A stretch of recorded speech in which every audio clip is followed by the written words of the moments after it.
Hello everyone, I'm here with part 2 of my tarot and oracle deck collection video. This is going to be the big box decks. They all live up in a shelf because they come in such huge boxes, although I have some that are tins that are also in the same shelf. So I'm going to start with these few. This is the Shining Tarot by Rachel Pollack.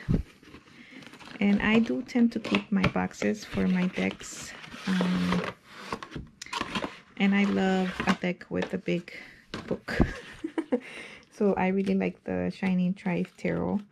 I feel like I got this one used from someone. And I keep it in this little pouch that I got at the dollar store, I think. Something I really like about the Shining Tarot is that it has these artwork style that's like a little like prehistoric. It kind of looks like what you would find in like caves from early civilizations,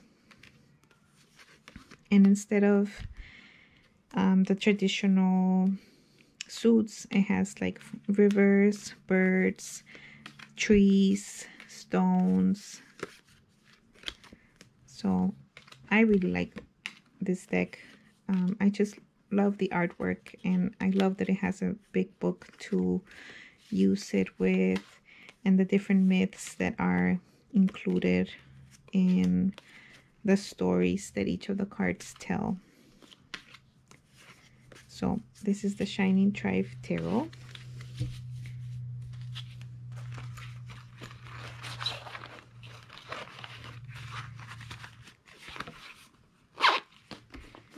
And I think I'm going to have to put them in their box later. The next one is the Sibyl's Oraculum by Tiana Lee McKiller. I have had this deck for a while. It uses a specific system for divination. I think this box / pocket purse is really cool. So I really like the artwork in the cards, like I said, because they have a different system. I'm still learning how to use them, but they also have this like ancient ruins kind of look to them. Hopefully you can see them. And so when I say that they have a specific system that you would use to read them, you could also just read them like by pulling a card and reading the meaning and using that. But the cards have a slightly different tint of color in the back. So each of the different colors is a different type of card. And when you want to use them, ideally you would pull one card from each of the different sets of cards and do your reading like that. So there are instructions on the book. So it's the Sibyl's Oraculum, Oracles of the Black Doves of Africa. And Tiana Lee McKiller is on Instagram. I highly recommend following her. She is also the creator of the Hoodoo Tarot, which has been on my list for a while. I really like this card. I was just kind of struck by that one right now as I was looking at them. Yeah, this one is one that I would like to share more of, so maybe I'll do a separate video.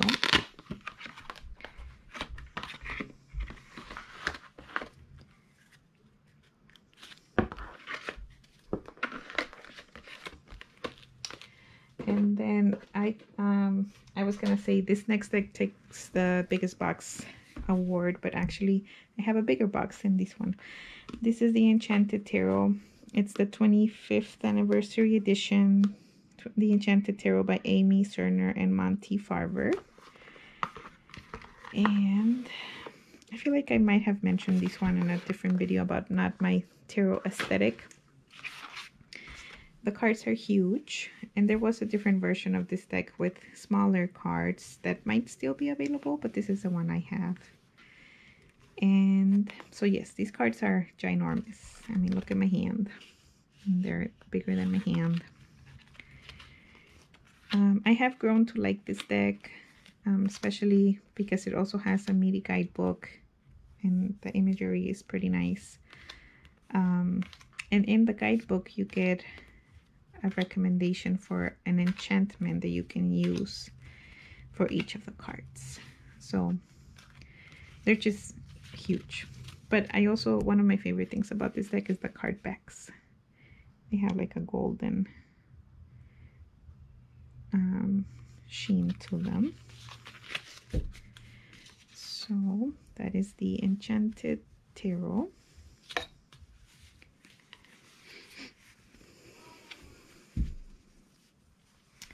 And I will have to put them away later.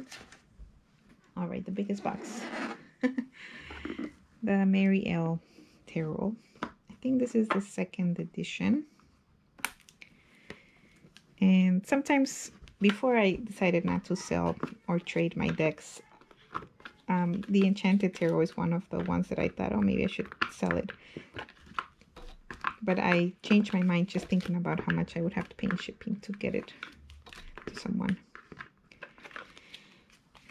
So this is the Maryelle Tarot. And it also comes with a nice size book, which I'm sure you have seen. I really love the artwork in the Maryelle Tarot, and I had forgotten that this one has gilded edges. This one is just super deep. Somehow all the corners got damaged. Maybe it fell. Yeah, this is one of those decks that you really have to take it slowly and like pull one card and reflect on it and let the symbols in it speak to you. I know some people have trimmed their Maryelle Tarot, but I like the borders. And this deck, this card just reminded me or gave me like a feeling of a shapeshifter, which is a word or symbol that I have been exploring. So yeah, the Maryelle Tarot wins the award for biggest box.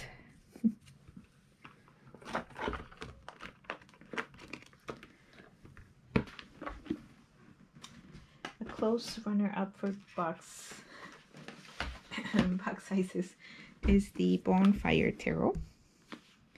And I had this one as an app for a while, and it was an indie deck for a while as well. So when it became a mass market deck, I purchased it. And I love also the hefty guidebook. And this one is really busy, like the cards are super busy. But there was one card, I don't know if it's going to come out, that just spoke to me so much that I had to get it, even if I didn't feel like I resonated with the style of deck, the style of art. It's the Seven of Pentacles, and I might not find it here. But yeah, so there's another deck that Gabby Angus West has made, a Frida Kahlo theme deck, which I hope to get someday. But this one's also a pretty hefty box. Next up is the Hidden Tarot of the Hidden Realm. And since I keep all of them in boxes, this is why you're kind of seeing me open them up.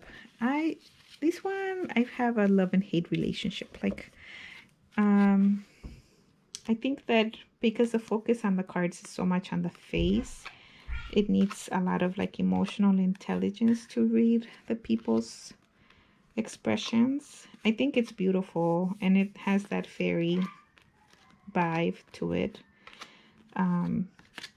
But sometimes I don't hear it so well, and it could be that I just need to work with it some more. Yeah, so she's not happy that I am saying that we have a love-hate relationship. Let's see what's next. Next up is the Enchanted Tarot. Let's see, are we still recording? This was my second tarot deck after the Rider-Waite-Smith, and I really love this deck. I love the color. I love the look of the people on the cards. I really like how some of the cards in this one are like my absolute favorite cards. Look at this death card. It's definitely a very Rider-Waite-Smith. I think they were all, now they're all upside down, sorry. A very Rider-Waite-Smith deck.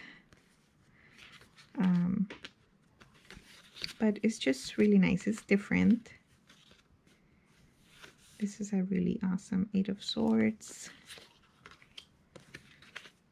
This start is one of my favorite. All of these ones, like the dark cards, are some of my favorite ones. And I don't know if I'm going to see the moon. This is the Tower, or if I already passed the moon. But the Enchanted Tarot is definitely a favorite.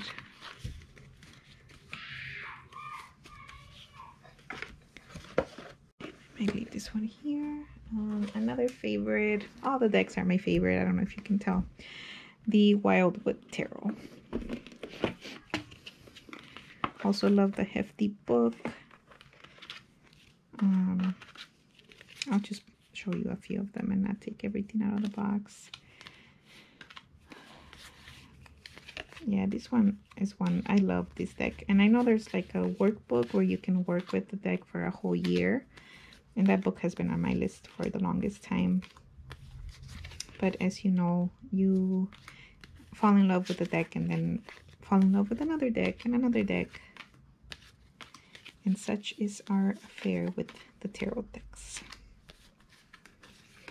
Yeah, I really love this one. This would be on my top 10.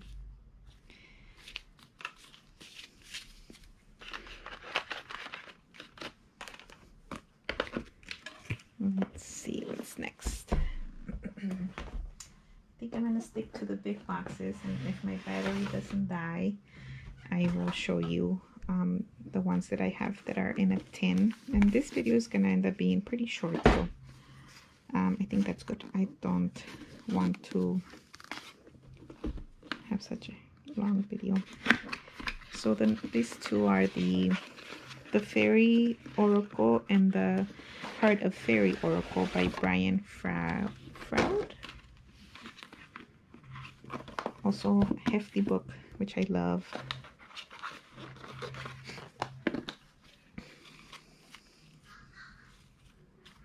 And I have them in this little bound a little bit.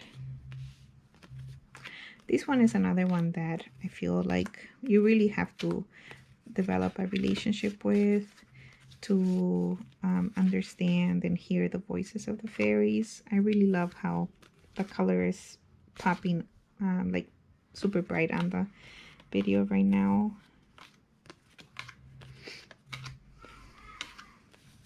Some of these ones, like the light looking fairies, are some of my favorite ones. And with this deck, I've always wondered, I don't know if I can get, like there's multiple fairies in the deck. And sometimes I wonder, like, who is the dark lady? Like in this case, is it her or is it her? And then some of the other ones that have more than one person or like a whole bunch of them. This is one of my favorite cards.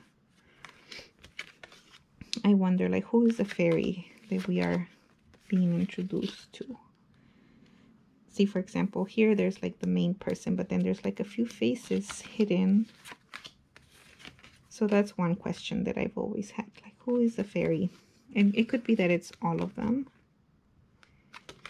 The topsy-turvies.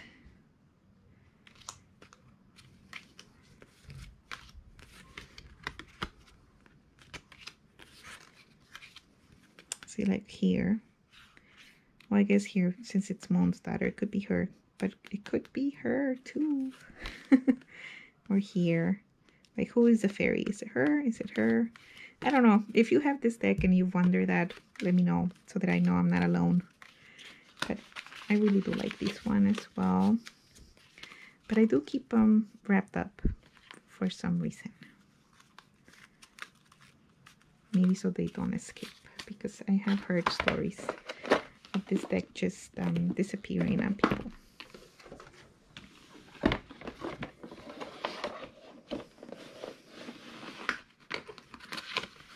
And then the next one is The Heart of Fairy by the same author, and it has a similar look.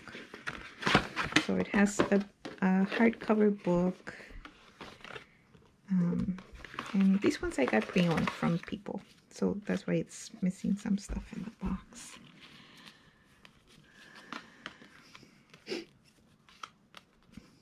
I just really like the look of these.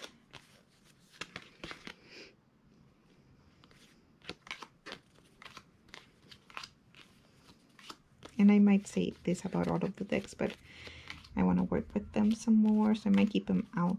They may be my next deck that I work with. The Fairy of Naughtiness. So that is the Heart of Fairy Oracle, which is not bound. And she is still here. She has not disappeared. Oh, this box is ripped. So it looks like I might have time to show you some of the other ones that are not in a big box. So in addition to big boxes, I also collect the ones that come in a tin. I don't have all the tin decks, but I would like to one day. This is the Maryelle Tarot. I really like this one too. It's not a Rider-Waite base deck, it's more of a Thoth deck. I really like the watercolor artwork. And just the contrast of bright cards with dark color cards.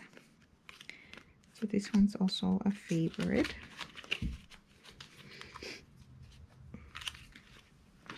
And now my desk is getting kind of crowded. This one is the Centennial Smith-Waite Tarot deck, the Centennial Edition. I'm not going to flip through too many of them. It's just a Rider-Waite deck, but it has more of a vintage look, which I like. And I also like that the cards are small, because for larger spreads, smaller cards are easier when you don't have like a huge table to do your readings in. I apologize if I flip the card super fast.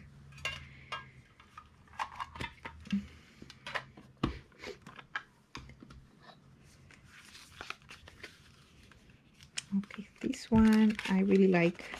This is the main deck I use when I read for other people. It is the Everyday Tarot deck by BD Tarot. And I've actually developed a really good relationship with this one. I love the simplicity of the gold, white, and purple colors. I like that it's small, so I can do a large spread and still have room. It's a Rider-Waite Smith deck, so for me it's easy to read with it. Even though you might think like, oh well, there's not a lot going on, the simplicity of the design actually is really good for hearing your intuition, at least for me. And then the cards have this directionality about them when it's like a two-dimensional kind of tone. That's something that I like in decks for when I'm reading them. And